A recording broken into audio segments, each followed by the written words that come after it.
Faggot. The word means to me having your destiny determined for you. Faggot. I was called that when I was 17 years old. That's when it can serve as a problem because you're being picked apart for aspects of your identity that you can't control, and it's even worse when you're in a setting where you're the only visibly queer person. Typical high school boys. Couldn't have been more than sophomores or juniors. They had been hate criming my best friend and her partner at the time for a couple of months now. Every time they saw them kissing or hugging in the hallways, they called them faggots. And in the end, it just bears the question who is that up to?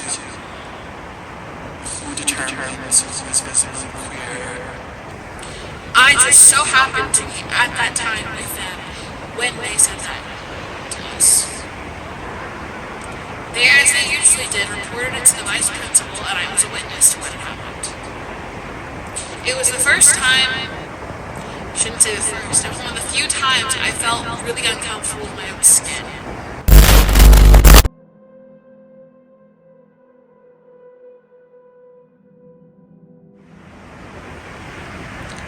I had just turned 18.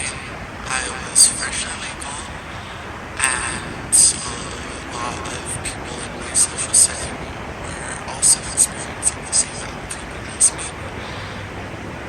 And prior to being in this state, I had already come to the agreement that I wanted no part of this idea, of this imposed destiny that impacts so many newly legal adults.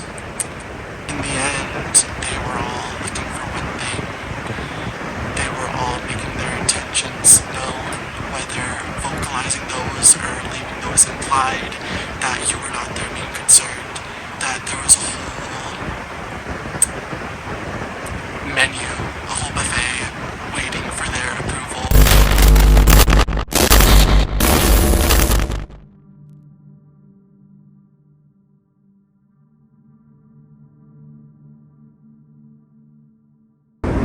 I wasn't ready to tell them. I wasn't ready to share that privateness of my life. I wasn't ready to tell them of the kisses I shared at sleepovers, or the touches I felt when I held my best friend's hand, or the feelings I felt for my girl best friend who I'd been in love with since I was 9 years old. I didn't want to share that with them. I didn't think they deserved that kind of secretness, that love. It wasn't until I was sexually assaulted when I was 14 and I disbarred all men as part of my sexuality that they even believed me. When I refused to talk about boyfriends, and I only talked about the idea of having a girlfriend or possibly a wife, they started taking me seriously. To this day, my parents have grown in some ways.